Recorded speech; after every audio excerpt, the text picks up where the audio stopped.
Meu nome é Lilian Sá e esse é o Ouse Não Saber. Sem sermos donos da razão, eu e os meus convidados vamos falar de assuntos atuais e necessários. Ok, alguns nem tão necessários assim, mas com muita responsabilidade e humor. A gente não precisa saber tudo a respeito de todos os assuntos, mas hoje em dia é preciso ousadia para assumir isso.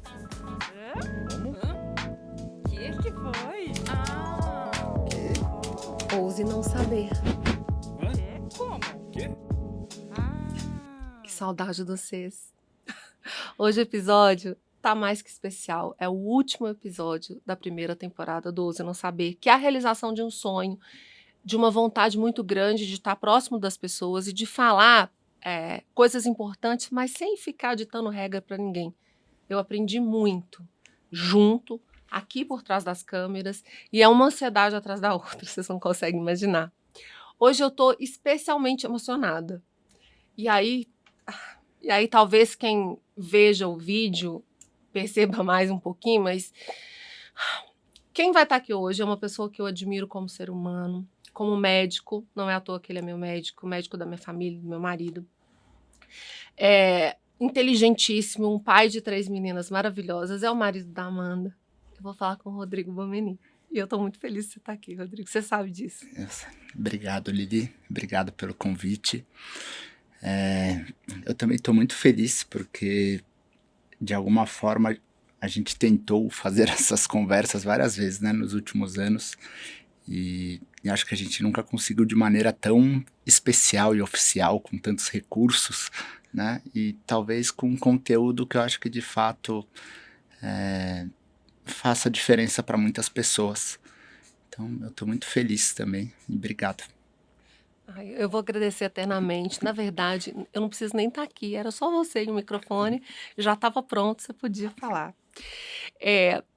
Eu conto muito para as pessoas o quanto foi especial te encontrar como médico, como isso fez diferença para mim, na minha saúde, como vem fazendo, como eu mudei ao longo dos anos, você acompanhou essas mudanças.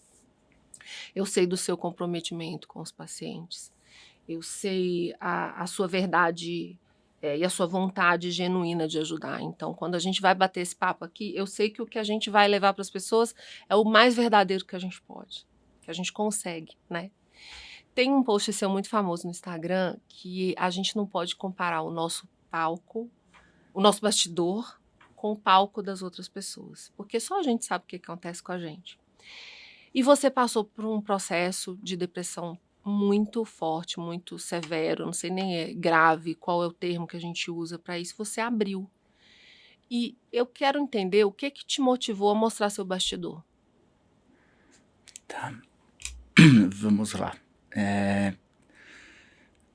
Primeiro assim, eu não acho que seja errado as pessoas não mostrarem tudo no Instagram. Uhum. Eu acho que, enfim, não necessariamente a gente tem que compartilhar tudo com todas as pessoas, e ainda mais pessoas, entre aspas, estranhas, né? As pessoas conhecem a gente, mas a gente não conhece todo mundo que segue a gente. Então, assim, de forma alguma eu acho que seja errado, né? As pessoas, enfim, elas mostram aquilo que elas têm vontade de mostrar, e isso acontece na rede social, mas acontece também na vida particular. A gente não sai encontrando todos os amigos e fala tudo para todos os amigos, né? A gente seleciona aquilo que a gente quer abrir e tal, né? Nas redes sociais, eu acho que isso talvez seja mais pronunciado, digamos assim, né? As pessoas realmente querem mostrar só o que é bom, né? Isso gira em torno de conteúdo, na maioria das vezes, mas atualmente até mesmo em foto, né? Olha quanto tempo a gente leva para postar uma foto hoje em dia, né? Tem que ser a foto instagramável, né? Aquela foto perfeita, editada, com vídeo, diferente da rede social, vai 10 anos atrás, Orkut, que as pessoas colocavam qualquer foto ali, não estavam muito preocupadas com engajamento e tal, né? Então, assim, de forma alguma eu acho que seja errado. Mas eu acho que quem usa a rede social com muita frequência, e hoje em dia é a maioria das pessoas, né? Você tem que usar sabendo que aquilo que você está vendo é só um pedacinho da vida da pessoa, né? E eu vou te dizer que, assim, mesmo tendo consciência disso, é difícil, né? Tinha aquele ditado, né, que a grama do vizinho é sempre mais verde, né? E eu acho que talvez há 30, 40 anos, isso já era difícil. Mas veja, você tinha 2, 3 vizinhos, né? Você tinha o seu vizinho da frente, o do lado, do outro. Então, você comparava a sua grama com 3, 4, 5 pessoas. Hoje em dia, você compara a sua grama com 1.000 pessoas, 2.000 pessoas, sei lá quantas pessoas seguem, e dos mais variados assuntos. Então, é o assunto de finança, é o assunto de saúde, é de casamento. Assim, o Instagram, mais do que uma rede social, virou uma rede de produtores de conteúdo e que produzem conteúdo sobre os mais variados aspectos. E é claro, quando você começa a se comparar com essas pessoas, com esse ideal, você acaba tendo a sensação de inferioridade, né? Digamos assim, de que, puxa, eu não sou suficiente, né? Aquela pessoa tem mais dinheiro do que eu, tô aqui trabalhando, aquela pessoa tá viajando. Hoje eu briguei com minhas filhas e essa pessoa tá feliz com as filhas dela. Então, assim, a gente começa a se comparar. Eu acho que é até natural do ser humano essa comparação, e tem muitos estudos que demonstram, né, o impacto da rede social, enfim, na piora da qualidade mental. Então, enfim, dito isso, prolonguei sua pergunta, né? Mas eu resolvi abrir parte dessas dificuldades porque eu me sentia muito mal, né? E ainda me sinto hoje de, enfim, fazer posts incentivando as outras pessoas, ou tanto do ponto de vista comportamental, emocional, que sempre foi um pouco o foco do meu Instagram, sendo que eu não estava bem, né? Ficaria uma coisa meio contraditória, assim, né? Você tá incentivando outras, tá? Faça isso, faça aquilo, e ao mesmo tempo eu estava passando por muitas dificuldades. Então, eu acho, assim, para mim era mais confortável mostrar isso. Eu acho que tem esse lado, mas eu também estou passando por isso, e de fato é difícil, né? E um dos motivos foi esse, e eu sabia que de certa forma, até por causa da vivência com a obesidade, enfim, como, por exemplo, essas reuniões em grupo com pessoas com excesso de peso, assim como alcoólatras anônimos, né? As pessoas se sentem amparadas quando elas, enfim, conseguem encontrar pessoas que passam pelas mesmas dificuldades, né? Ela começa acho que até ter um pouco mais de autocompaixão, de empatia com ela mesma, ao perceber que não é um problema dela, né? Tem determinados padrões de comportamento. Não se sente tão sozinha. Exato, não se sente tão sozinha, tão culpada, com tanta vergonha, né? E obesidade e depressão, né? Que foi um dos bastidores que eu compartilhei. Eu acho que são duas doenças que ainda tem muito preconceito, né? Bastante. Da sociedade, infelizmente, dos profissionais de saúde, claro que não todos, né? Não é de toda a sociedade, nem de todos os profissionais de saúde, eu acho que, mas tem bastante, e muitas vezes eu acho que das próprias pessoas, entendeu? Então, é um preconceito, assim, da pessoa com ela mesma, né? E por isso que gera tanta culpa, tanta vergonha. E eu acho que você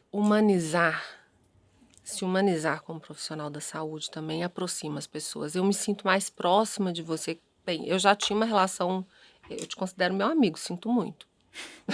Eu também. Eu te considero meu amigo, você sabe que a gente conversa e eu divido com você. Aliás, nossa amizade, diga-se de passagem, começou num dia que a Lili me mandou um direct, lembra? Pedindo, por favor, Rodrigo, compartilha a sua receita do camarão. Não foi? Meu Deus, eu vou fazer um post aqui no Ouse para as pessoas verem a sua receita de camarão, porque ela já virou, inclusive, slide de palestra, porque é realmente um primor. E vocês vão ver. Vejam o Instagram, em breve vai estar. Mas eu acho que humaniza, aproxima o médico, essa figura que sabe tudo, né, que a gente, na nossa sociedade, humaniza, traz para mais perto. Eu sei o que você passou, mas eu sei que muita gente não entendeu, mesmo com os posts que você fez. Como é que foi o seu processo de depressão? Como é que começou? O que que aconteceu? Vamos lá. Tudo bem falar? Tudo bem. Eu gosto de falar, não é, digamos assim, o assunto mais agradável, mas eu gosto de falar porque às vezes é uma forma de eu achar sentido em tudo que eu vivi, né? Enfim, poder ajudar outras pessoas. Mas, enfim, reviver tudo nunca é o mais fácil, digamos assim, mas assim, de certa forma eu revivo isso diariamente, internamente, nos pensamentos, então externalizar às vezes também ajuda, né? Então acho que o primeiro ponto é assim, embora eu seja médico, né, e enfim, tenha vivenciado e ainda vivencio essa questão da depressão por 3 anos, eu não me considero um especialista em depressão. Uhum. Então, o que eu falar aqui é da minha experiência, da minha vivência pessoal e a opinião do psiquiatra que está seguindo a pessoa sempre vai ser mais relevante do que a minha, né? Primeiro porque é um especialista e segundo porque, enfim, ele conhece a- é, nitidamente a pessoa que ele está tratando, né? O segundo ponto é porque eu lembro de flashes só, né, desses últimos anos. E aí eu vou explicar o porquê.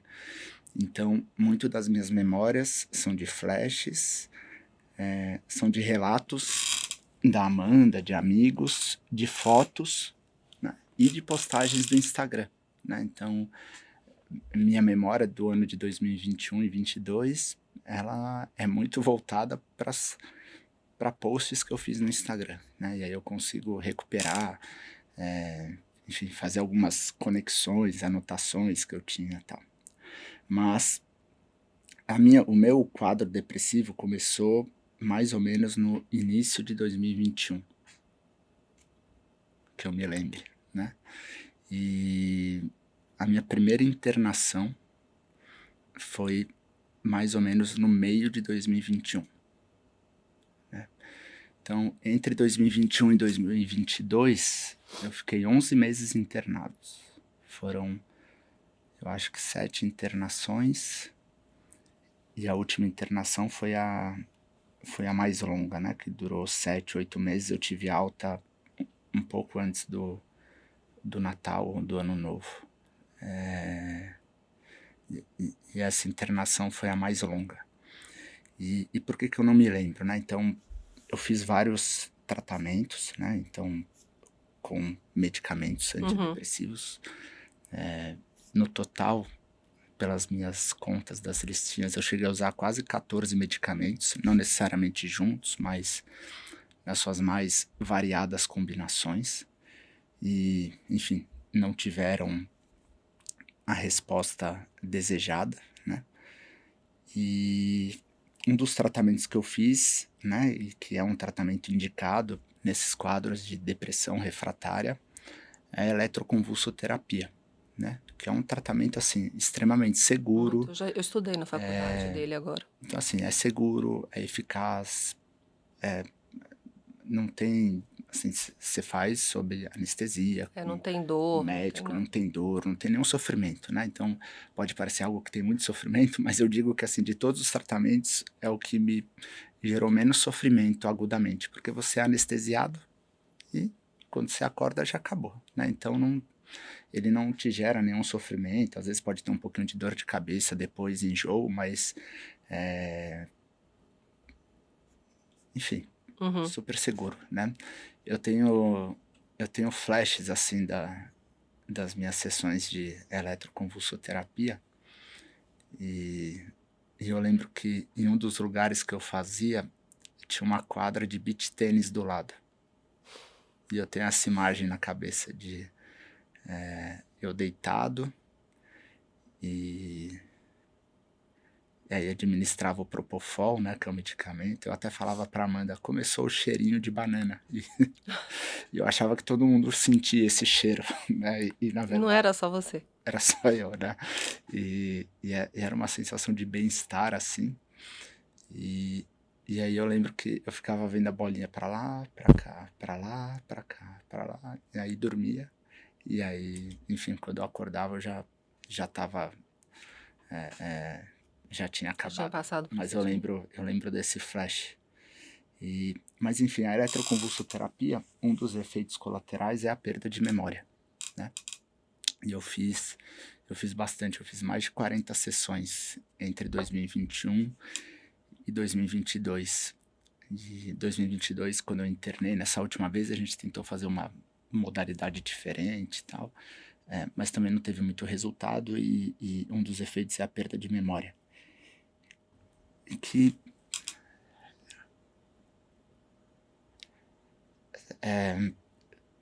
tem um lado ruim,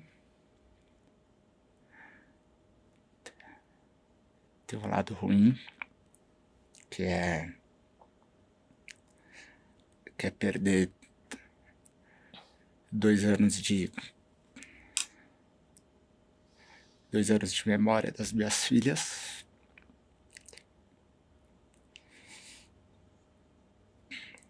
Que é algo que pra mim é ruim e ainda me gera muita culpa e, enfim, sofrimento. Mas tem um lado bom também, porque eu acho que eu apaguei muitos momentos ruins da minha vida e que talvez sejam bom, assim, que bom que eles estão apagados, né? Mas, retomando, né? Essa perda de memória tem uma parte que é por causa da eletroconvulsoterapia, tem uma outra parte que é pela própria depressão, né? Então, um dos sintomas da depressão é a dificuldade de concentração mesmo, né? De você conseguir se manter atento, focado. Então, eu lembro, a Amanda me conta uma história que a gente foi viajar para o Nordeste no aniversário do primo dela. Esqueci o nome da praia agora. Acho que era a Praia dos Carneiros. Eu acho que foi. Foi? Eu acho que você me contou. Eu acho que é. E ela conta, e eu não estava fazendo eletroconvulsoterapia nessa época, né? Mas ela me lembra, ela disse que assim, a gente saiu para almoçar, aí a gente almoçava. Aí caminhava 15 minutos. Aí voltava, eu não lembrava que tinha almoçado. Entendeu? Mas Então, isso é sintoma da depressão? pode ser da depressão também, assim. Claro que nesse caso, assim, completamente no extremo. Aí acho que junta a depressão, os medicamentos, talvez a própria, um pouco da ECT, mas tem uma parte que não é tanto, não é a perda de memória em si, é a dificuldade de reter qualquer memória. Entendi. Entendeu? E acho que provavelmente multifatorial. Mas então, desses 2 anos, eu lembro de flashes, né? De flashes das internações, de flashes de momentos que talvez eu quisesse que fossem de fato muito apagados, mas que ainda persistem e tá tudo bem, né? Momentos que me levaram a ficar internado. E nessas internações, assim, é engraçado que eu tenho. É um momento muito difícil, né? Porque você fica sozinho. Mas ao mesmo tempo foi um momento que, assim, uniu muito a minha família, né? Uniu muito a minha família. E minha família, eu digo, não só eu e a Amanda, né? Às vezes eu vejo muitos relatos de pessoas que durante, né, esses episódios de depressão, as famílias se deterioram, né? E é até compreensível, assim, não culpo nada disso. Acho que é compreensível porque acho que a depressão tem um problema, entre aspas, né? E qualquer transtorno psiquiátrico, que em determinado momento a doença se torna você. Assim, você passa a expressar a doença, né? O seu comportamento é a doença. E, e às vezes para quem está perto é muito difícil, né? Assim, se a pessoa não está muito atenta, se a pessoa não está muito, não sei, até um grau de resiliência de conseguir separar, né, o que é a doença, o que O é que é a você, pessoa. e se lembrando constantemente quem você era antes da doença, né, de fato fica muito, muito difícil. No meu caso, não, né, assim, eu acho que minha família se aproximou demais, assim, tanto eu com a Amanda, mas com meu irmão. A gente já era próximo, claro, mas ficou ainda mais, né, com meus pais. Você teve uma rede de apoio e a Amanda também uma rede de apoio, então. Sim, muito. Acho que sim, eu tive uma rede de apoio familiar muito forte, muito forte. Eu tive uma rede de apoio de amigo direto, muito próxima, né? E era muito restrito, né? Até por determinação médica, então eram Eram poucas, poucas pessoas. poucas pessoas que tinham contato, mas assim, de amigos que atravessavam a cidade uma vez por semana para caminhar na quadra comigo, né? O próprio Souto, né, a Sari, vieram de Porto Alegre pelo menos umas 4, 5 vezes, né, durante todo esse período. Ele que era Enfim, minha ponte, inclusive. Ele e a Sari. então, amigos que me iam lá no IPQ para me dar aula de boxe, que passava para jantar comigo uma vez por semana, uma vez por mês. Então, eu tinha uma rede muito forte de amigo direta, mas tinha uma, re, uma rede muito forte de amigo indireta, né? O que eu digo indireta? Eram pessoas que não estavam diretamente em contato comigo, né? Mas mantinham um contato com a Amanda, né? Enfim, Uhum. ajudando no que fosse possível.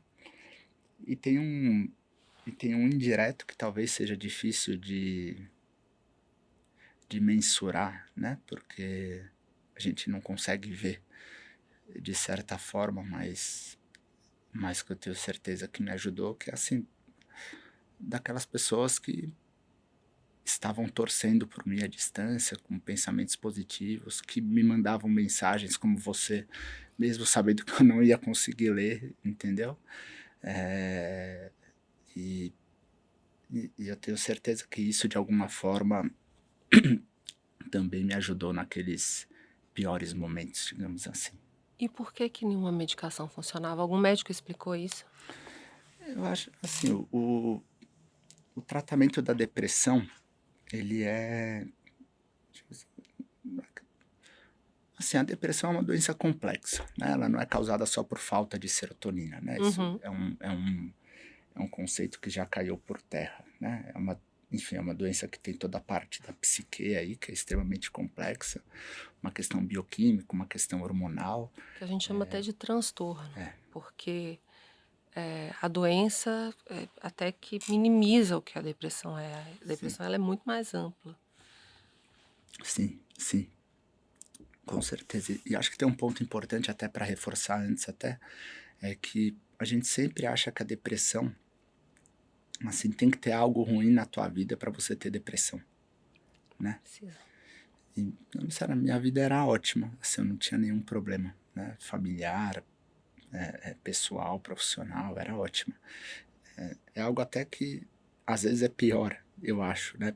Pensando como paciente, porque quando você não tem algo ruim, você se sente mais culpado. Você fala, como é que eu posso estar me sentindo assim se tá tudo, né? Mas é químico. Isso, exato. Esse é você tenta racionalizar algo que não é tão racional, né? Mas é importante ter em mente isso. Sua vida pode ser boa, né? E mesmo assim, você ter depressão. É claro que determinados gatilhos e histórias e, enfim, contextos de vida também servem de gatilho e facilitam o desenvolvimento, mas não quer dizer que você precisa disso para ter a depressão. O fato é que, assim, muitas pessoas não respondem, né, ao tratamento medicamentoso da depressão. Tem estudos, e aí tem até um viés desses estudos, porque também não considero os medicamentos mais modernos, tal, mas tem alguns estudos que sugerem que até 30% das pessoas não respondem completamente ao tratamento, né? Quase um terço, então. que seria com 2 antidepressivos, 3, enfim, não sei qual exatamente o critério que eles utilizam. Mas assim, que não seja 30%, que seja 15%, que seja 10%. Seja um. A gente está Só falando... quem vive um transtorno sabe o quanto que isso é difícil. E é um transtorno muito frequente, né? Então, assim, se a Uma a gente... cada 5 pessoas. Exato. Então, se a gente pega, é quase uma epidemia junto com a obesidade, né? Transtornos mentais, se a gente juntar, então, depressão e ansiedade, são muitas pessoas. Então, mesmo que fosse uma porcentagem pequena que não responde, como a quantidade é muito grande, acaba sendo grande. E aí você tem, enfim, a primeira linha são os antidepressivos, terapia das suas mais variadas modalidades, né? E aí vai ter a sua indicação para cada caso. E aí a gente começa a ter esses outros tratamentos, né? Então, eletroconvulsoterapia. Ele já, quando você fez a eletroconvulsoterapia, eu achei que eu não ia conseguir falar essa palavra inteira. Eu tô me sentindo muito orgulhosa agora, Rodrigo. Quando você fez, ela já era uma alternativa? Ela já era uma busca de alternativa? Já era. Assim como a cetamina é um outro tratamento, né? Então, a Eu tenho cetamina... até uma pergunta aqui para você me contar tudo que você fez. Então, eletroconvulsoterapia, tem a cetamina, que é um outro tratamento também, que já era aprovado em outros países, recentemente foi aprovado pela Anvisa também. Cetamina de origem é um anestésico, né? Mas vários estudos já demonstrando o seu benefício no tratamento da depressão, né? Então, também é um recurso no tratamento da depressão grave. E aí você vai ter várias formas de aplicar. Em 2021, eu fiz a aplicação subcutânea, né? Não surtiu muito efeito. Né? A aplicação subcutânea, assim como na forma sublingual e a intranasal, que teoricamente é aprovada pela Anvisa, elas têm um problema que é a absorção é muito errática. Você não sabe o quanto que de fato vai absorver, né? Eu acho que a que eu senti mais efeito foi a endovenosa. Então você faz a aplicação diretamente na veia. E aí você faz monitorado, né? Porque é um anestésico, né? É extremamente seguro também. Dura 40 minutos a infusão. No total, assim, todo contexto, você chegar a triar, leva umas 3, 4 horas ali Bastante, meio período.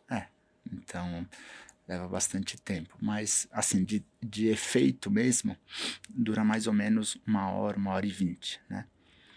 A cetamina endovenosa eu comecei a aplicar quando eu estava internado. Eu fazia lá no Instituto de Psiquiatria. E eu lembro que o Dr. Galucci, meu psiquiatra, ele pedia para eu anotar um score, assim, né, de -4 até 4. Né, e 0 seria uma pessoa com humor normal. Né, nem super agitado, nem eu não tô no 0, não. Nem números 4. Acho que você deve estar no +1, +2, se agitado. Mas eu lembro que eu ficava assim, era sempre -4, -4, -3, -4. E aí quando eu aplicava cetamina, eu subia um pontinho ali, ia para -2, né? E a cetamina por muito tempo ali, por muitos meses, era aquele momento que que eu conseguia sentir alguma coisa, né? Eu acho que tem uma fase da depressão que você fica tão embotado que você não sente mais nada, né? Você perde assim, a capacidade de sentir. E na cetamina eu tinha esse sentimento de prazer, assim. E geralmente eu divido em 2 fases a cetamina endovenosa, né? Nesses primeiros 20 minutos, você vai infundindo, e aí eu tinha uma sensação assim de bem-estar e muitas vezes uma sensação de gratidão enorme, assim, né? A Amanda diz várias vezes que eu pegava o celular e pedia para ligar? Ligava pro meu irmão e chorava e agradecia, mandava mensagem pros amigos, tal, porque era uma sensação assim muito boa, assim, sabe? E aí depois, quando começa a fazer mais efeito, aí você começa a fase mais alucinatória, entre aspas, né? Porque ela é como se fosse um pseudo-psicodélico, assim. Então, você às vezes você tem uma dissolução do ego, você vivencia momentos ruins e você perde um pouco a noção de que você está em uso da substância, né? Dependendo da dose, claro, que você está usando. Então, assim, minhas experiências com cetamina, mas aí são as minhas, né? Não é um padrão isso daí. Cada um A tem. gente quer saber das suas, conta aí. Cada um tem a sua experiência. As minhas experiências com cetamina sempre foram muito ruins. Esses 20 minutos finais eram sempre muito sofridos, né? Eu ia ou revivenciava coisas que eu não queria revivenciar, né? Tinha vezes que eu ia para um buraco escuro e só sofrimento, só sofrimento, só sofrimento e não conseguia sair dali. Então sempre foi muito ruim. Assim, muitas vezes eu morria na sessão, né?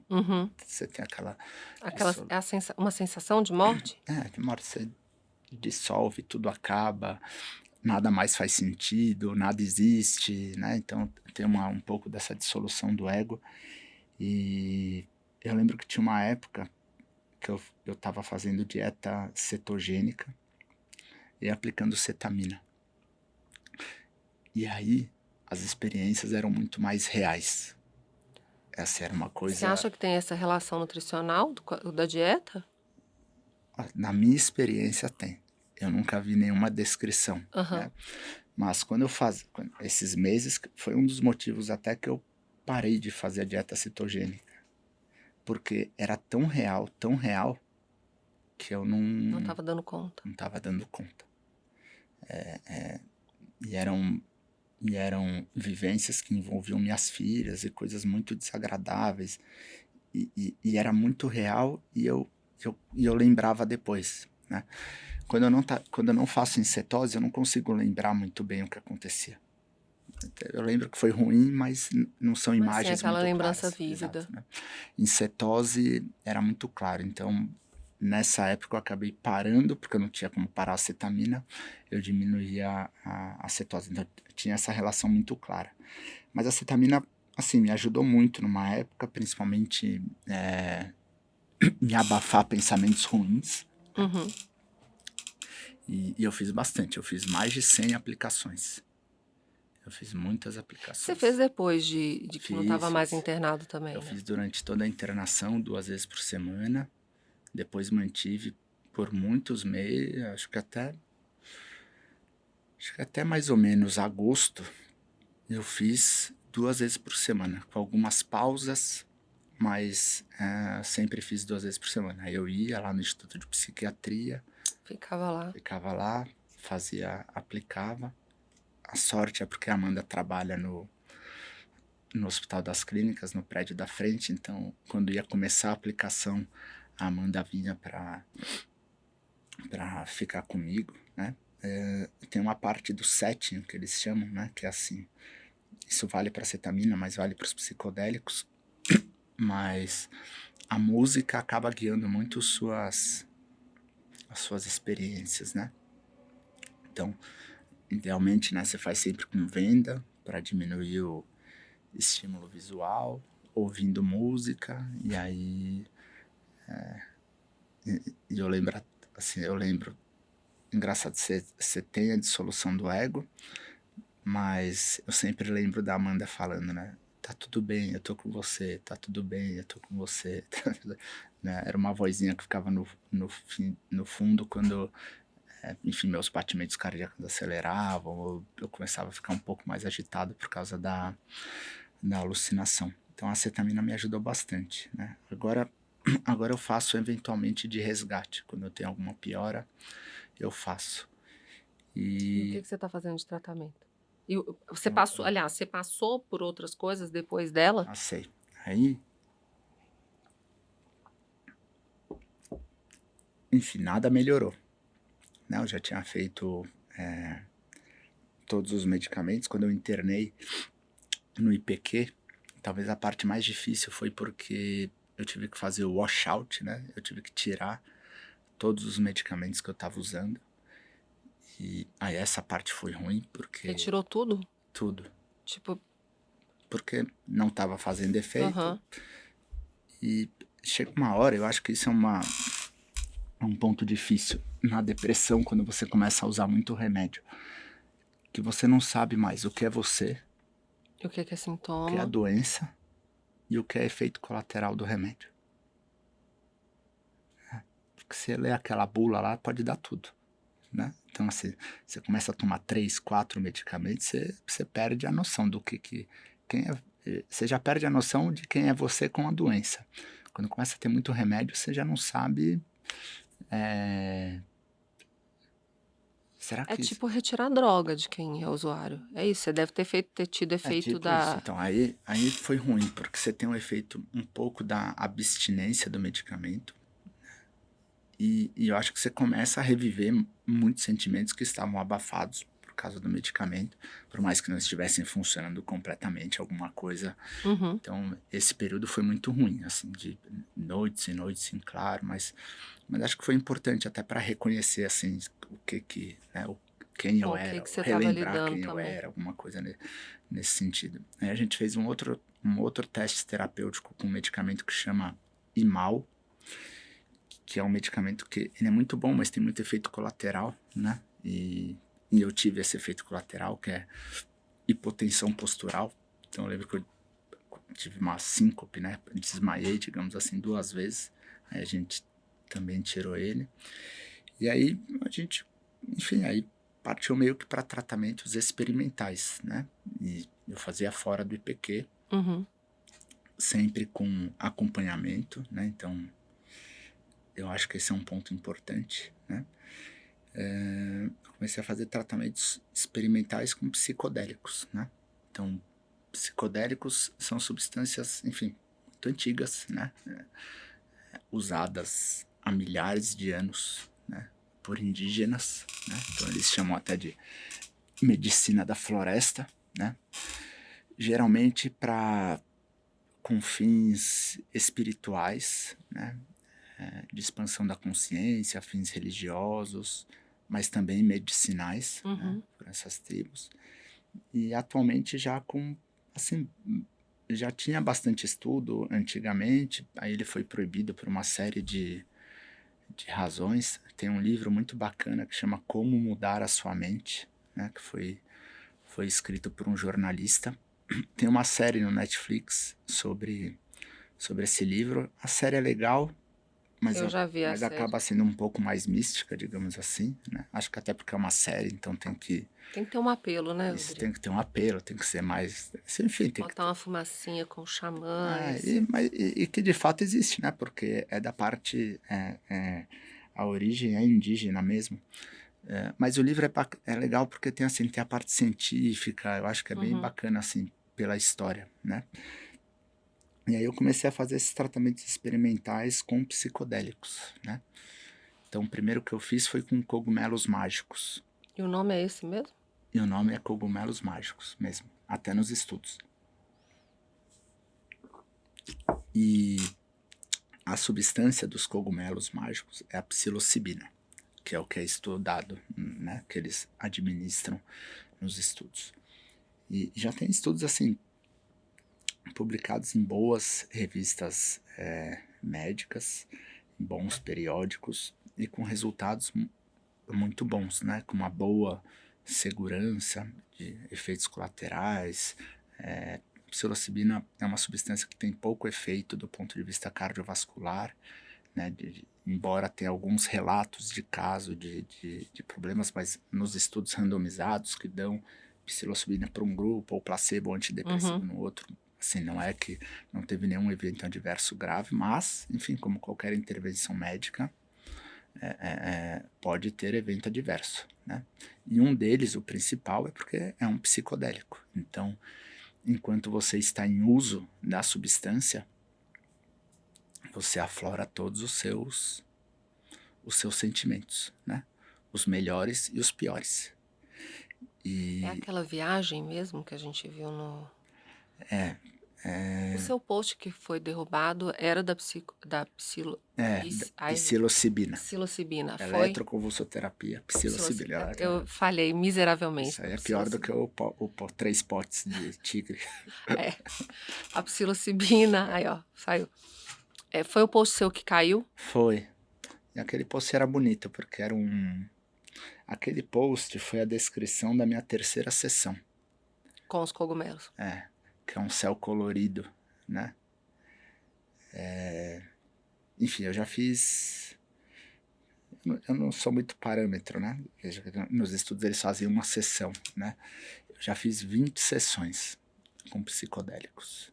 20 já? É. Mas sempre com Não. com cogumelo mágico? Não. Eu fiz... A maioria foi com cogumelo mágico. Eu tive uma sessão que foi como descrita nos livros. Que eu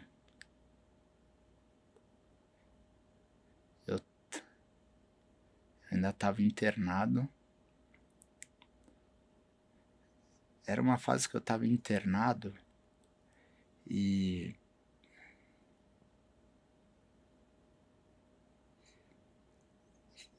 acho mais assim, sem nenhuma esperança de que eu ia melhorar, né?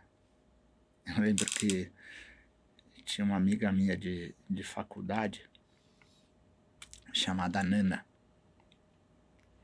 E ela era do meu ano de turma, né? Enfim, tinha um monte de competição junto. Ela jogava handball, eu jogava futebol. Enfim, a gente era muito próximo na época de faculdade por causa da atlética, né? Uhum. E depois que se formou, enfim, a gente perdeu o contato, mas ela fez psiquiatria. E eu lembro que nessa internação do IPQ, ela passava toda semana para me visitar. Toda semana ela ia lá me visitar. Eu acho que a maioria das vezes ela ia, falava sozinha. Aí na outra semana ela ia, falava sozinha, estava deitado na cama. Foi uma internação, algumas vezes passava dias sem tomar banho, sem fazer nada, mas ela ia lá, falava, ia lá. E eu lembro que nessa fase aí, ela passou. É engraçado, né? Como é que alguns flashes ficam, né? Eu acho que determinados flashes ficam porque talvez sejam gravados, digamos assim, de forma diferente, né? Algum contexto emocional mais forte. Uhum. Mas eu lembro que ela chegou e ela falou: eu sei que você não tem mais esperança.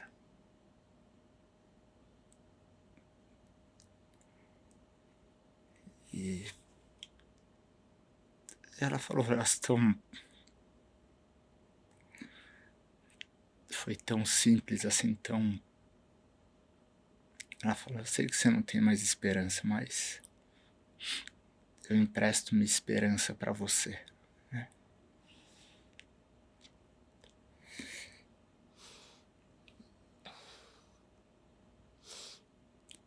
E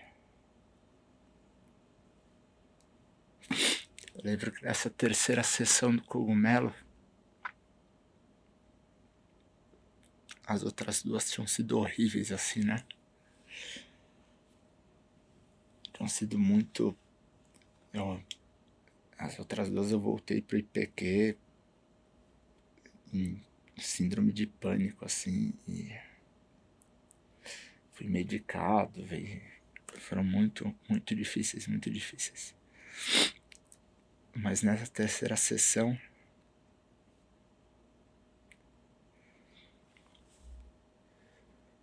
eu fui para não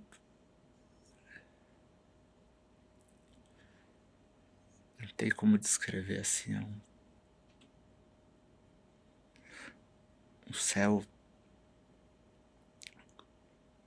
colorido assim, uma sensação de paz silêncio de que tava tudo conectado, sabe, assim, pessoas, natureza. É muito difícil descrever a sensação, mas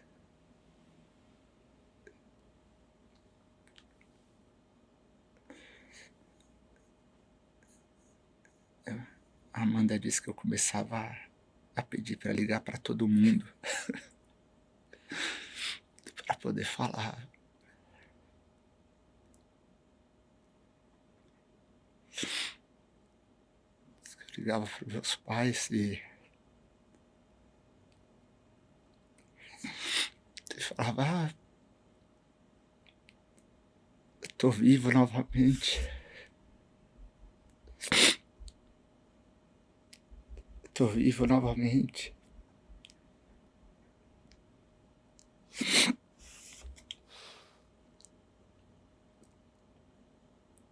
Ela te emprestou muita esperança mesmo aí, Rodrigo. E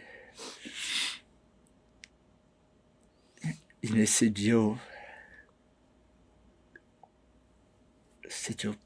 pensava como é que pode tanta gente continuar sofrendo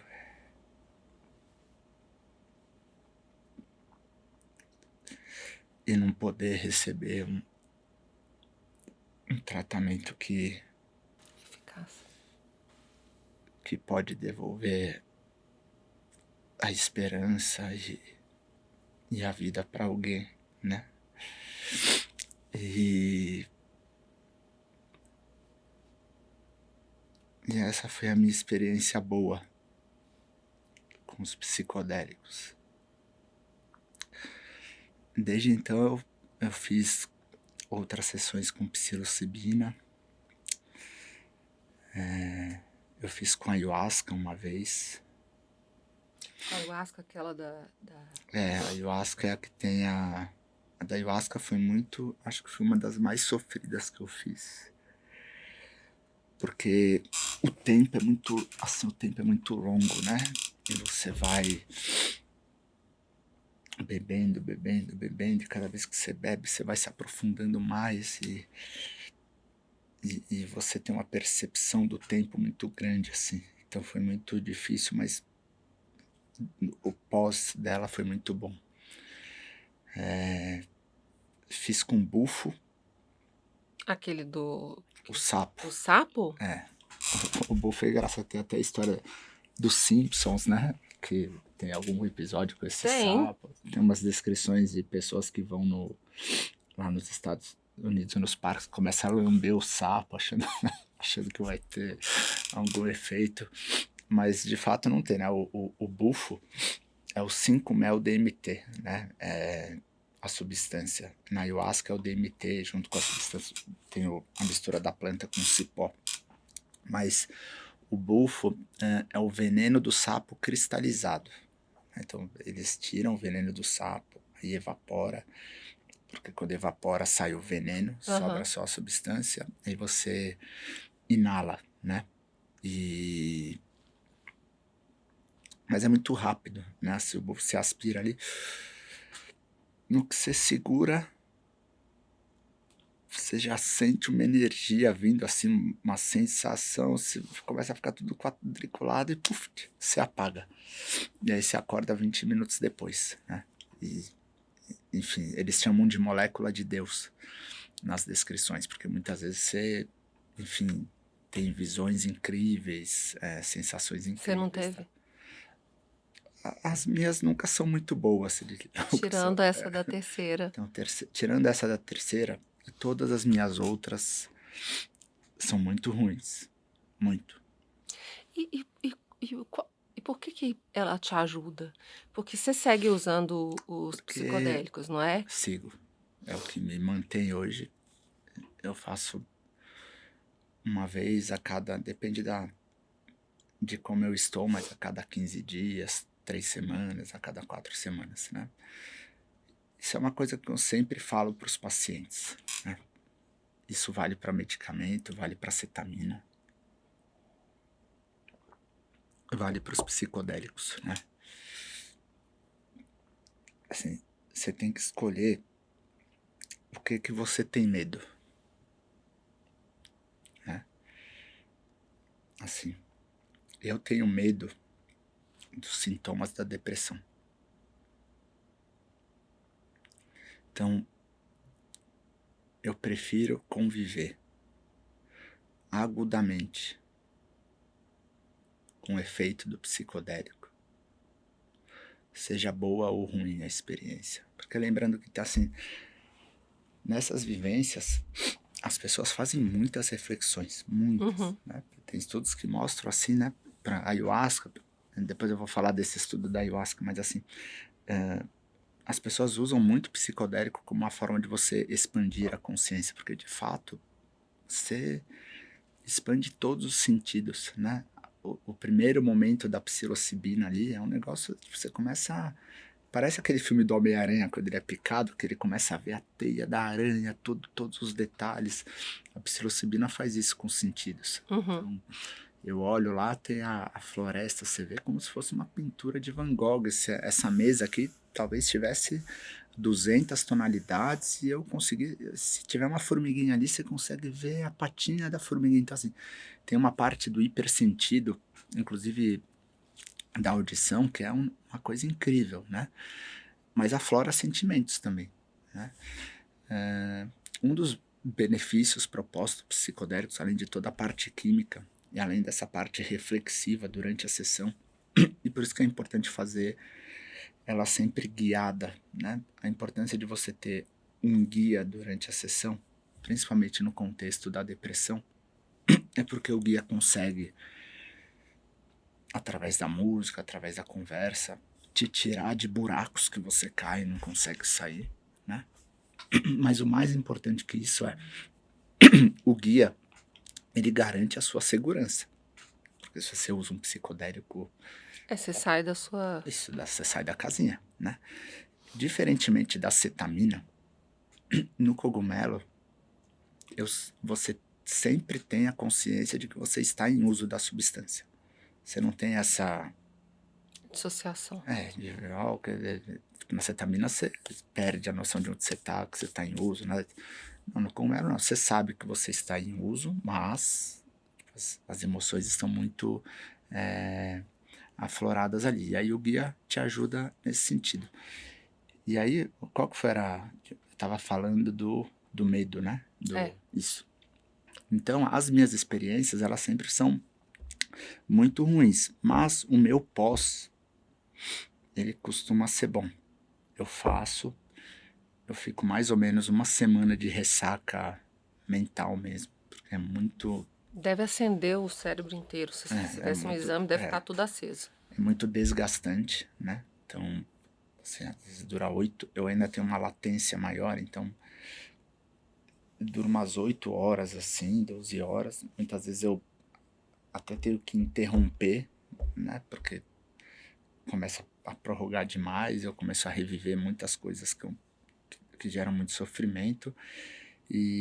Mas aí depois eu fico 2, 3 semanas muito bem. Aí quando começa a retornar os pensamentos ruminantes, aí eu faço. E aí, enfim, vou fazendo dessa forma. Mas, enfim, só resumindo, eu acho que esse é um ponto importante, porque eu vejo muito isso nas consultas, né? Então a pessoa tem depressão ou a pessoa tem obesidade e ela não trata com medo do efeito colateral do remédio. Só que o que tem que lembrar é que assim, ó, o efeito colateral do remédio, seja agudo, no caso da psilocibina ou da cetamina, seja crônico, então não, vou usar um antidepressivo e isso, sei lá, vai me dar enjoo, vai me dar sonolência, né? O efeito colateral do remédio, ele é uma possibilidade. Ele pode acontecer ou não, né?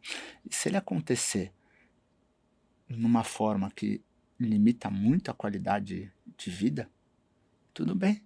Você vai estar conversando com o seu médico, ele vai ajustar a dose, ele vai buscar outro tratamento para você. O que as pessoas não podem esquecer é que o efeito colateral da doença é presente. Ele é uma realidade. entendeu? Então, assim, faz sentido alguém com condições financeiras, porque o Ozempic é um medicamento só para, enfim, de É fato é caro. muito caro, só dá para quem tem. Mas alguém que tem indicação de usar o Ozempic, não usar por medo do efeito do remédio, na minha percepção não faz. Por quê? A pessoa vive o efeito colateral da doença, da obesidade, né? Do descontrole, do excesso de fome, né? da falta de saciedade. A mesma coisa na depressão, né? Então, a pessoa está triste, isolada, sem energia, ou ansiosa, né? Como você descreveu recentemente, Sim. relatou recentemente no seu Instagram. Veja, isso, insônia, você perde qualidade no trabalho, você piora relacionamentos, ou seja, o efeito colateral da doença é uma realidade, ela é um presente já. O medicamento, a ideia é justamente que ele melhore isso. E pode ser que ele gere um efeito colateral. Talvez esse efeito colateral seja algo ainda pior que o próprio efeito da doença, é possível. Mas veja Mas que você não vai saber se você não tentar. Isso. É isso. Exato. E você não é uma sentença, entendeu? Usou o remédio, agora nunca mais vai poder parar. Não, assim, você usou, você vai passar em reavaliação, daqui um mês você vai ajustar a dose, suspender, ó, não fez efeito, vai tirar esse, vai pôr outro. Então, assim, a ideia é você melhorar os sintomas da doença sem que você piora a qualidade de vida com os medicamentos. Mas por que as pessoas têm tanta reticência, assim, em usar os medicamentos para depressão, ansiedade, obesidade? Porque existe uma falsa ideia de que são doenças que dependem só da força de vontade e motivação, né? E orientações simples que podem parecer fazer sentido são totalmente em vão, né? Então, imagina assim, alguém chega para alguém com depressão, olha, você precisa sair de casa, você precisa fazer exercício, você precisa pensar positivamente. Olha a sua família, olha as suas filhas, Isso não ajuda em nada. elas são lindas. Faça exercício. Tem uma que é pior para mim, ser feliz é uma escolha. Essa para mim dá vontade de... Às vezes eu recebo uns directs assim, falo, ser feliz Falta é uma de escolha. Deus. Falta de Deus, né? Então, são coisas que fazem sentido. Eu acho que faz, ó, pensar positivamente é uma coisa boa. Fazer exercício de fato ajuda na depressão. Comer bem ajuda também. Valorizar as coisas positivas, a família, né? Inclusive a religião, que Faça de comprovadamente. certa forma Bom. seria ter fé, e ter fé seria acreditar, também faz sentido, né? Você está acreditando na sua memória, na sua melhora. Mas por que não funciona? Porque os sintomas da doença são opostos. Ou seja, você está orientando para uma pessoa fazer exercício, mas o sintoma da doença é não ter energia. Você está orientando para a pessoa pensar positivamente, mas o sintoma da doença é pensar negativamente. Você está elogiando para a pessoa, a sua família é legal, mas a pessoa não consegue enxergar essas coisas boas. Você está falando para a pessoa ser feliz é uma escolha, mas o sintoma é ficar triste. Você quer que ela tenha fé e acredite, mas o sintoma da doença é a desesperança. Então, assim, faz sentido? Olha, faz sentido, de fato ajuda, mas por que é tão difícil? Porque o sintoma da doença é o oposto do que você quer que a pessoa faça. E o mesmo em relação à obesidade. Então, faz sentido eu falar, ó, você precisa comer menos. Olha, faz sentido, né? Olha, você precisa ter mais controle com os doces. Faz sentido. Olha, você tem que fazer mais exercício. Faz sentido também. Mas o sintoma da obesidade é o contrário. As pessoas têm o centro da fome desregulado. Elas comem e não se sentem saciadas. Tem um conceito que se chama controle inibitório, né? Ele seria a capacidade que as pessoas têm de dizer não para determinados alimentos, situações. Ele é disfuncional nas pessoas que têm obesidade ou até mesmo naquelas que têm predisposição a ganhar peso. Então, olha, de fato faz sentido essas orientações. Mas por que é tão difícil? Porque o sintoma da doença é o oposto, né? E aí junta o sintoma da doença com todo o contexto, né? Então, contexto ambiental, contexto emocional, questões financeiras, né? Então, eu acho que assim, o preconceito existe porque muitas vezes as pessoas elas foram forçadas a acreditar que melhorar da depressão, da ansiedade ou da obesidade depende só da força de vontade, de uma decisão que elas têm que tomar, da motivação, de ter um motivo muito forte. Eu tenho um motivo muito forte, minhas filhas, mas quando eu tô muito mal, isso se dissolve, eu não consigo enxergar isso, né? E certamente um monte de pessoa que tem obesidade tem um motivo muito forte para querer emagrecer, mas não consegue, né? Porque é a doença, é difícil a gente encarar isso, né? Hoje você faz o quê pra ficar bem? Você segue com os psicodélicos? Psicodélicos, cetamina de resgate, basicamente é isso. Mais atividade física?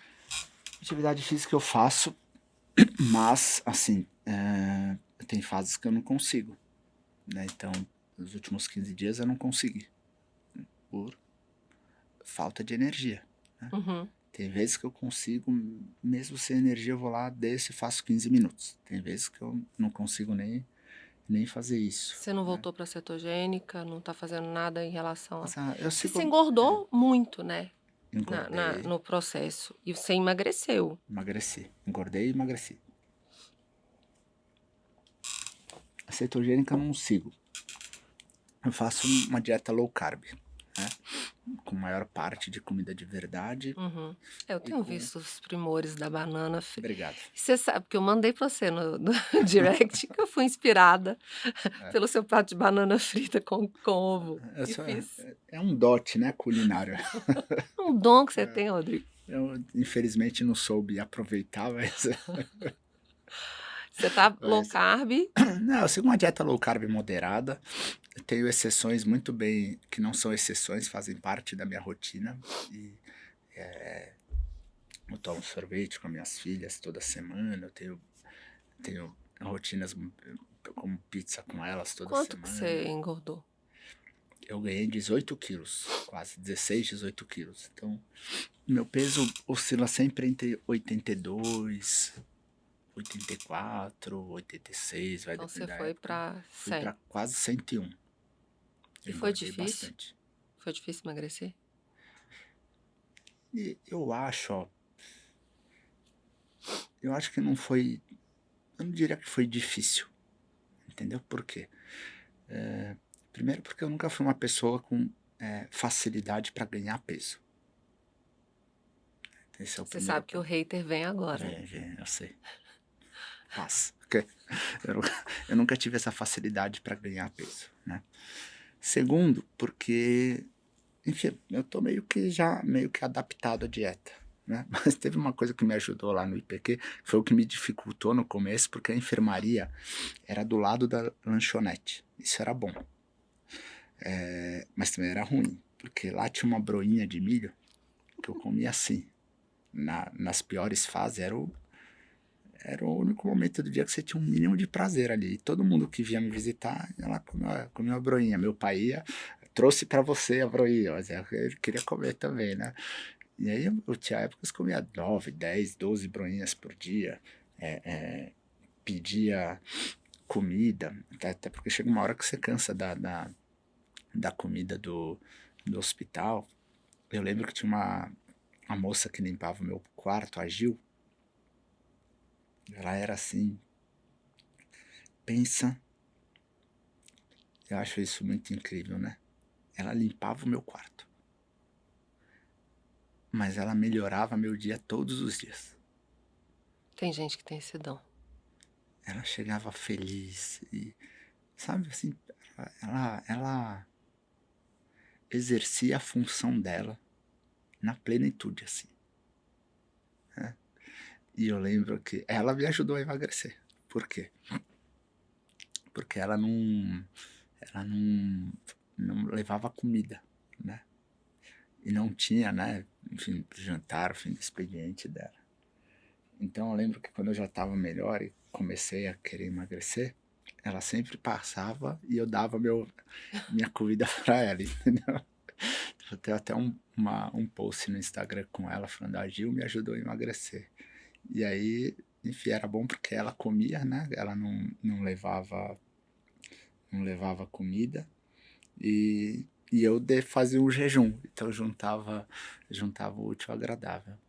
Há uns 4 meses eu encontrei ela andando na rua. Aí eu olhei ela olhou: Doutor Rodrigo, aí veio, me abraçou, aquele muito, muito boazinha. Eu achei assim, isso até me lembrou uma coisa, vou mudar de assunto, né? Mas é a capacidade que o contato humano tem de melhorar a vida de outras pessoas. Tem um estudo que eles fizeram com ayahuasca, acho que foi na Universidade Federal do Rio Grande do Norte, alguma coisa assim. E era, acho que saúde pública, né? E era assim, um grupo tomava ayahuasca, o outro grupo tomava uma substância que induzia vômito. E aí eles faziam isso e passavam por avaliações semanais, não me lembro se por 8 semanas, 12 semanas, né? E aí quando eles foram ver, o grupo que tomou ayahuasca melhorou bastante, mas o grupo que tomou o indutor de vômito também melhorou bastante, né? E aí uma das discussões que eles colocam ou no estudo ou em algum editorial que eu li era: muito provavelmente essas pessoas melhoraram bastante só porque passaram a ter mais contato humano. Ou seja, Não foi o provavelmente placebo, foi o contato. isso, porque assim, são pessoas que talvez fizessem um tratamento da depressão e passassem uma vez a cada 6 meses com um profissional de saúde. E por causa do estudo, passavam toda semana com alguém ali, Ah, dando cuidado, perguntando como é que você tá. Então, eu acho que às vezes a gente subestima, né, o quanto que o contato humano é importante. somos seres relacionais. Cada vez a gente está mais digital, né?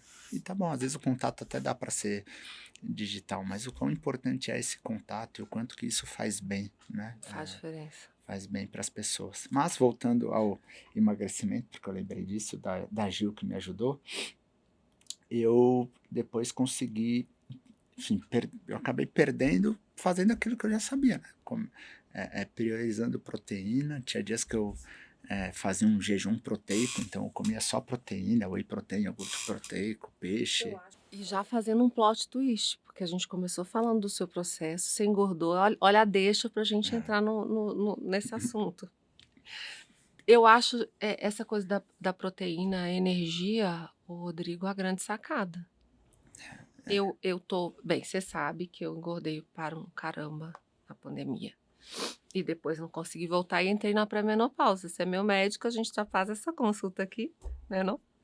E que eu ganhei muito peso, isso não tá fazendo isso, tá afetando a minha saúde, coisa que nunca aconteceu antes. Eu sempre tive um peso maior, mas eu nunca vi a minha saúde realmente afetada por ele.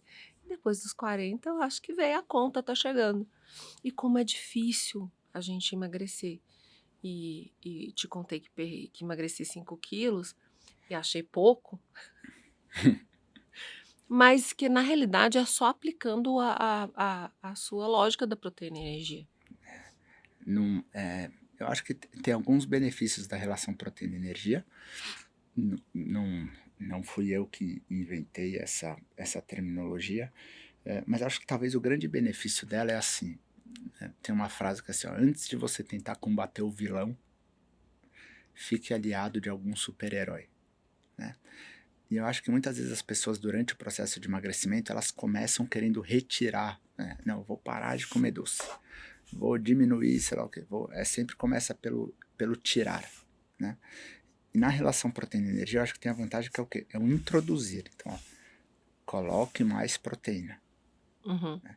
Que naturalmente a quantidade de energia será reduzida. Por quê? Porque a proteína funciona,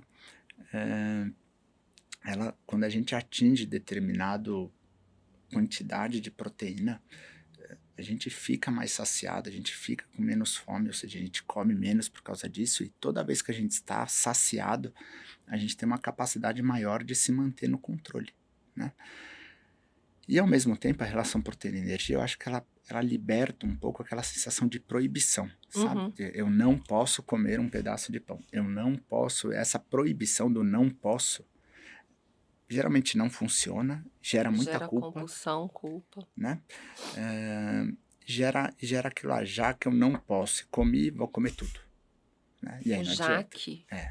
A Jaque foi minha amiga por muito tempo, Jaque. Então, e às vezes não, você consegue, né? O segredo é o quê? É você se manter sempre saciada, sempre saciada. Agora, isso de perder o peso, eu acho que esse é um ponto importante, ó. Assim, acho que as pessoas têm que usar esses exemplos como uma fonte de inspiração no sentido, olha, existe uma solução, né? Ele Uhum. talvez dê para seguir nesse caminho, mas nunca como comparação, porque eu não, eu não acho que eu sou, eu não tenho facilidade para ganhar Ganhar. peso, né? Então, talvez foi a primeira vez que eu ganhei tanto peso, né? Então, talvez foi mais fácil eu perder, Foi só tirar a broinha. mas tem um lado oposto, né? Que é o seguinte, veja assim, ó, mesmo sabendo tudo que eu precisava fazer, eu engordei,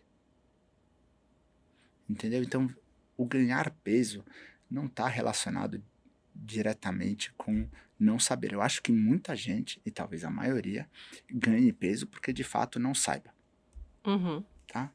Não sabe por quê? Porque até, enfim, por orientações passadas por muitas décadas, a gente parte do princípio que é só comer um pouco de tudo. Só como é que você come pouco de tudo se esse tudo te faz comer mais? É difícil. Como é que você faz para comer pouco se a base da sua alimentação é de alimentos ultraprocessados? Como é que você faz para comer pouco se você tem déficit de proteína? É muito difícil nesse contexto. Mas, eventualmente, mesmo sabendo o que precisa fazer, as pessoas não conseguem. Eu costumo dar o exemplo sempre da, da Alice, né? Quando a Alice é a mais velha, ela fez aula de natação desde pequenininha, assim. Ai, eu amo essa história. E eu sempre levava ela na aula de natação, né? É engraçado como é que vai mudando com as outras filhas, eu acho que a gente vai deixando mais solto, mas a Alice especificamente eu levava sempre na aula de natação e eu que dei todos os banhos nela, né? Mas, então, assim, tinha aula que ela dormia, mas ela aprendeu a nadar muito cedinho, já tirou a boia cedinho, tudo, e ela nadava super bem. E na primeira vez que a gente foi pra praia, eu coloquei boia, e ela já nadava sem boia na piscina. E ela ficou, Puta. isso, Ô, eu ia, puta da eu ia vida. falar brava. E ela, não, mas eu já sei nadar, e eu já sei nadar. Eu falei, não, Lili, mas ó, aqui é diferente, você já sabe nadar. Mas no mar é diferente, porque no mar tem onda, no mar, né? E qual que é a questão? Às vezes, tem pessoas que não sabem nadar, né? Então essas pessoas, elas vão precisar de boia, porque elas vão se afogar. Pode até ser que, enquanto elas usam boia, né? Alice, durante a aula de natação, usou boia por um tempo, aí aprendeu a bater perninha, depois bracinho, até que conseguiu não afundar e tirou a boia. Então, tem pessoas que não sabem nadar e vão precisar usar boia. No contexto do emagrecimento, tem pessoas que, enfim, estão completamente perdidas do ponto de vista alimentar, emocional, comportamental, e elas têm que usar uma boia. Caso contrário, fica muito difícil mudar qualquer comportamento. Né? Uhum. Seja na depressão, na ansiedade, tanto na alimentação. E tá tudo bem. Né? Você vai tentar contornar isso, e pode ser que um dia você tire a boia, pode ser que tem dia, algum momento você não tire a boia. Tem outras pessoas que sabem nadar. Então, olha, a pessoa sabe que tem que priorizar a proteína, a pessoa sabe que não deveria comer tanto alimento ultraprocessado, ela sabe, mas o mar está tão revolto, o contexto está tão difícil, que mesmo sabendo ela vai se afogar. Então é melhor usar boia, né? E tem vezes que a pessoa não consegue nadar pela própria doença. Uhum. Não adianta, ela não consegue pela doença. Imagina como se suas pernas estivessem amarradas ali. Né? Na obesidade, assim, tem disfunções ali do hipotálamo, no centro da fome, da saciedade. A gente emagrece, o corpo quer que a gente volte a ganhar peso de novo. Então, assim, e essa pessoa tem que usar boia e tá tudo bem. Veja assim, o medicamento, seja no tratamento da depressão, da obesidade, da ansiedade, não é uma fraqueza. Muita gente encara dessa maneira. Você sabe o Sim. quanto que a gente conversa a respeito desse assunto. Para mim é difícil a medicação sempre. Porque Mas não é não é fraqueza. isso, não é Tá aí para fraqueza. ajudar. Assim como cirurgia bariátrica, não é fraqueza, não é atalho, né? Veja, uma pessoa que aplica uma injeção, imagina todos os dias, ou uma vez por semana, que pode dar enjoo, que gasta ali R$ 1.500 por mês. Isso é uma fraqueza? Ou você pode considerar como essa pessoa, de fato, ela quer melhorar. Ela está fazendo tudo o que é possível para conseguir melhorar a saúde dela, entendeu? Então, eu sei que é difícil, porque muitas vezes eu também encaro esses múltiplos tratamentos como um sinal de fracasso. Fracassei mais uma vez, não consegui, né? Aí eu tenho que tentar mudar a forma de pensar, né? Falar, não, você está fazendo tudo o que é possível. Você está fazendo. Talvez não esteja do jeito que quer, mas está muito melhor do que o ano passado, né? Passei quase um ano já sem internar, entendeu? Era o meu objetivo do ano, não internar, poder criar boas memórias com as minhas filhas. Então eu tento olhar desse jeito, não foi fraqueza, não foi fracasso, você está fazendo o possível, você está fazendo o possível. Então eu acho que tem que tirar um pouco esse olhar de que a melhora depende da força de vontade, da motivação. É claro que se a pessoa está super motivada, ajuda. É claro que sempre vai precisar pelo menos de um mínimo de força de vontade ali para você se planejar, organizar.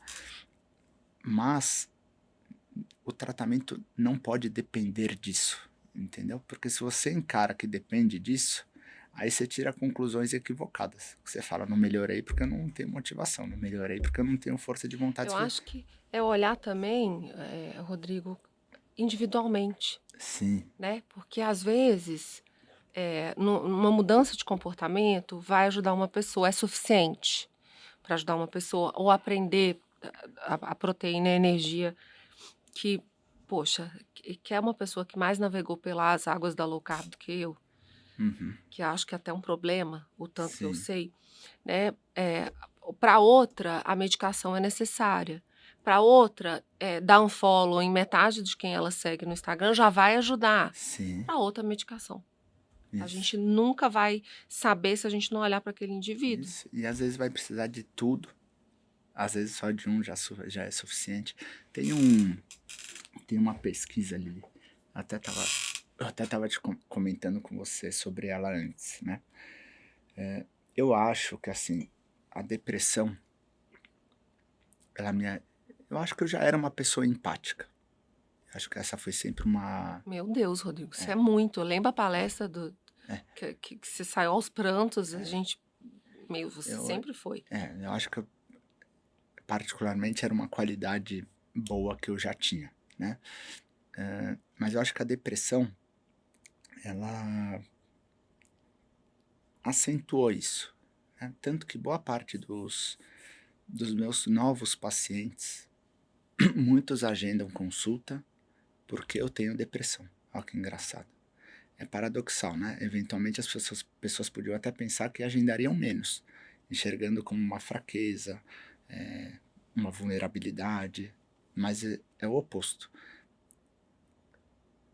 Por quê? Porque as pessoas, e eu já ouvi isso de vários pacientes, mas vim com você porque sei que você já teve depressão, e aí não é porque ela quer que eu ajude a depressão, mas eu sei que eu não vou ser julgado. Então as pessoas sentem esse julgamento, né? Mas tem um ponto que é importante, que é assim, ó, e acho que isso vale, assim, para quem já emagreceu, que eu vejo muito nas redes sociais isso, né?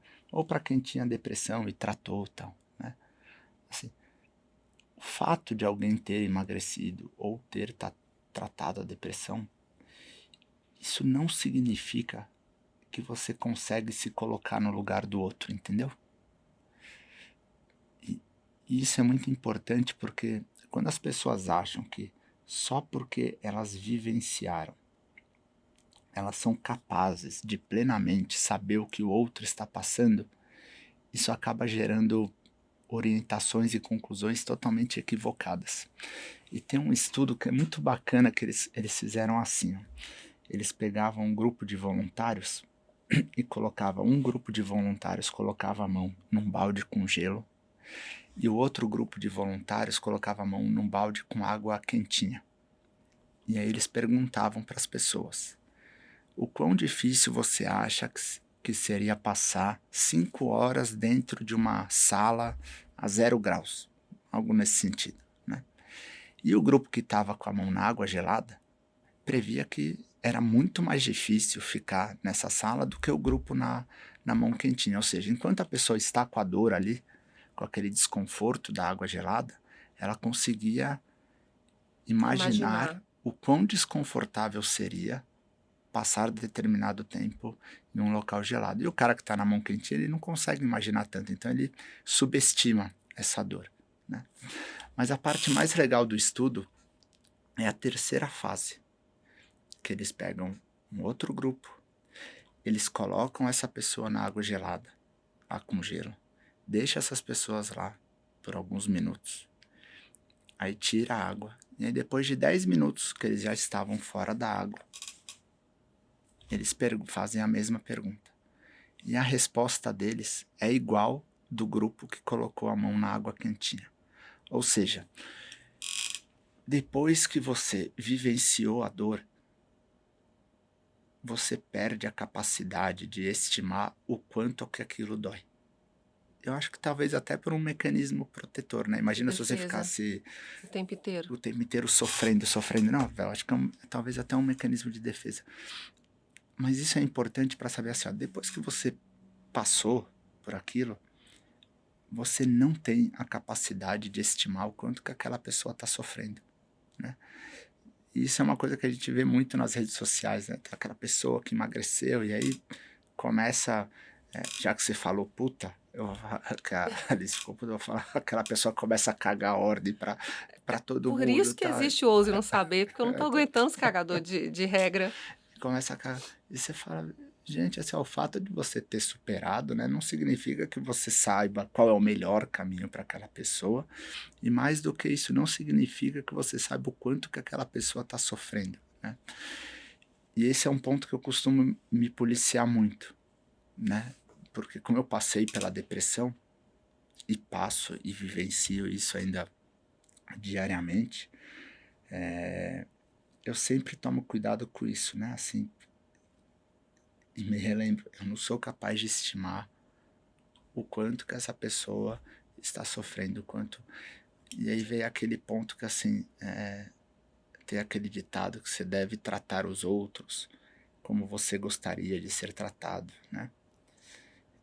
E no caso da depressão e da obesidade, esse ditado é uma coisa, assim, totalmente equivocada, talvez até para outras condições, mas, assim, você tem que tratar o outro como ele gostaria de ser tratado, não como você gostaria de ser tratado, né?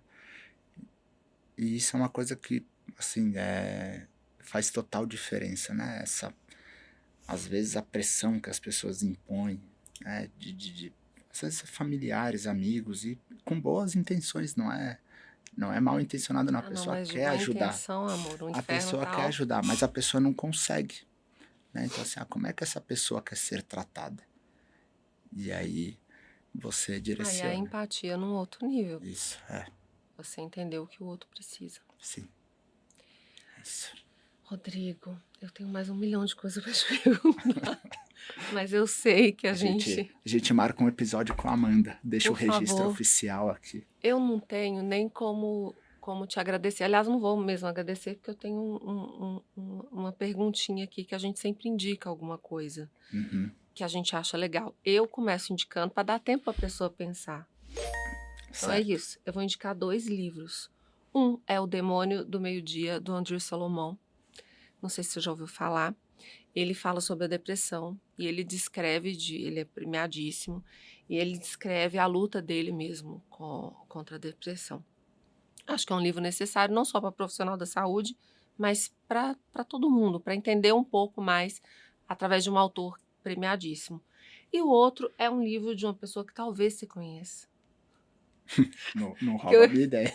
que eu esqueci, já roubei, que eu esqueci em cima da mesa na hora de sair, mas é uma dieta além da moda, uma abordagem científica para perda de peso e manutenção da saúde, do Dr. José Carlos Souto, que tem prefácio também de um outro médico que eu gosto muito, de que eu estou muito feliz que está aqui na minha frente. Essas são as minhas 2 dicas e depois eu coloco lá um post bonitinho. Já que eu roubei a sua ideia do livro, você tem alguma outra coisa que você fala, não, vale a pena, lê isso aqui. Nossa, eu devo ter muitas. Vamos lá. Eu acho que eu começaria com Como Mudar a Sua Mente, que é um livro legal sobre, O livro que você falou, né, que... sobre psicodélicos, né? Tem 2 livros que eu acho que me ajudaram bastante assim a enxergar a importância do ambiente no nosso comportamento. Eu acho que tem relação com a parte do emagrecimento. O primeiro chama Força de Vontade Não Funciona, que é de um psicólogo. É um livro bem legal e ele mostra como essa falsa ideia, e uma falsa ideia até propagada, né, por nós, profissionais da saúde, de que da força de vontade, do nosso comportamento. Força, foco e fé, é o Exato, ranço. Ele mostra assim como na verdade o nosso comportamento é totalmente moldado pelo ambiente e tem pouco do que a força de vontade consegue fazer. Acho que é muito importante para todos os quesitos, tanto do ponto de vista alimentar, mas também profissional, emocional, tudo isso. E tem um outro livro que chama Mini Hábitos, que eu acho que é um livro bem bacana, porque às vezes as pessoas me perguntam, não sei por onde começar, estou procrastinando, estou isso, aquilo. E eu acho que o ponto mais importante é, comece pequeno, né? Então, mude o seu café da manhã, insira a proteína em todas as refeições. Como um ovinho de manhã vai fazer diferença. Exato, assim, comece pequeno, assim, planeje algo pequeno, faça, cumpra. Isso vai te gerando confiança, porque uma das maiores dificuldades com quem tem obesidade, já tentou emagrecer várias vezes, é até a frase da Nana, essa pessoa já não tem mais esperança de que vai conseguir, né? Ela perde a confiança nela mesma. E confiança é algo que a gente só recupera fazendo e cumprindo, fazendo e cumprindo, fazendo e cumprindo. E esse livro, Mini Hábitos, ele mostra a importância de você criar mini hábitos e como que isso, ao longo do tempo, pode gerar resultados muito gratificantes. E aí vou indicar também, agora vai ter indicação dupla, o livro do Souto. Eu vou indicar porque eu roubou uma ideia. Mas o livro do Souto com uma dieta além da moda, porque foi... eu acho que, assim, é um marco para ele, para quem acompanha ele há muito tempo, porque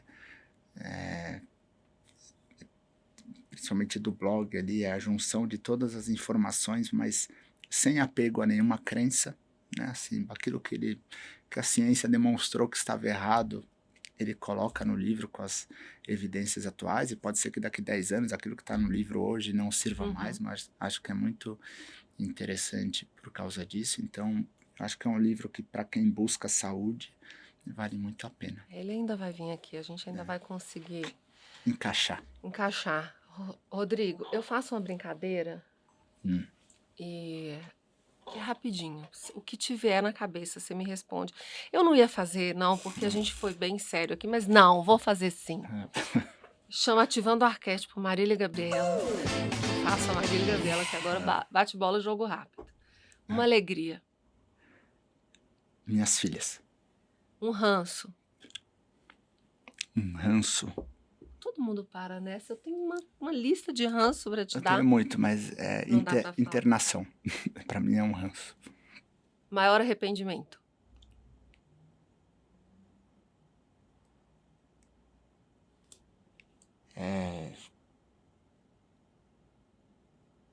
Pode pular também. Pode Rodrigo. pular, mas ter tentado desistir.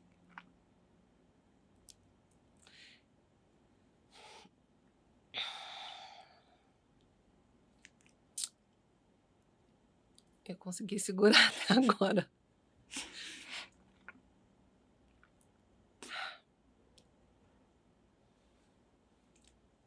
O que você ousa não saber, Rodrigo?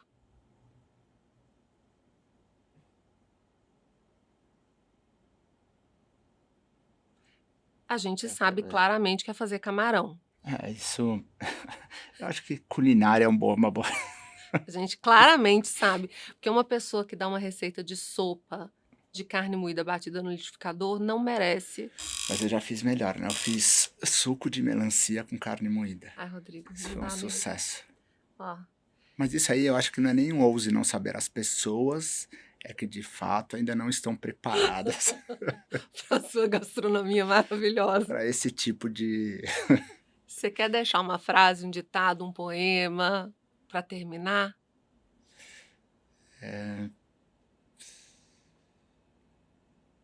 Acho que eu diria: não desistam,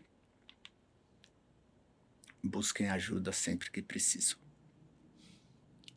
Como é que a gente te acha? Qual são os seus? É Rodrigo Bomeni, doutor. Como é que é o seu Instagram, Rodrigo? Rodrigo Bomeni, só. Rodrigo Bomeni. É. E tem aí eu faço a propaganda para ele, que ele tem um projeto maravilhoso. Muita gente que me segue tá lá, que é Você Mais, né? É o Você Mais. Você mantém reunião com o pessoal. É um grupo grande. Sim. E pode entrar a qualquer momento ou você tem turmas? Não, pode entrar a qualquer momento. Tem as aulas gravadas com toda a parte nutricional, comportamental, emocional. Tem reuniões em grupo, online, né? Que acho que talvez seja a parte mais bacana assim, do programa, esse encontro, que é quase que semanal, né? Nas primeiras semanas tem um suporte individual para eu esclarecer as dúvidas. Ah, você conversa com cada um. Eu converso e tenho esses encontros porque eu sei que as pessoas que compram o Você Mais, elas têm a esperança de melhorar. Então, eu me sinto responsável para que elas mantenham essa esperança. Rodrigo, muito obrigada. Obrigada por ter vindo aqui, por ter sido visceralmente sincero. Eu peço desculpa porque muitas vezes eu não consegui intervir para falar, porque eu acho que as pessoas precisam ouvir do jeito que a gente está fazendo aqui. Você é uma pessoa que eu admiro de verdade, que a minha família admira, meu marido, os meus filhos te conhecem, tem foto sua rodando Larinha no aniversário dela de anos atrás. E que bom que você está aqui, e que bom que eu tô tendo a chance de te ver de novo pessoalmente. E obrigado por encerrar essa temporada. E saiba que você é uma pessoa muito especial. Você é do caralho. Obrigado, Didi. É isso, gente. Você nem hoje não dá like. Você nem hoje não dá like, de não mandar esse conteúdo pra alguém, você não vai fazer uma coisa dessa. Muito obrigado por vocês estarem aqui nessa primeira temporada. E é isso, de uma maneira linda, com uma pessoa que amo profundamente, um amigo querido, uma família maravilhosa, representado pelo Rodrigo, que tá aqui. Um beijo pra vocês e até a próxima temporada.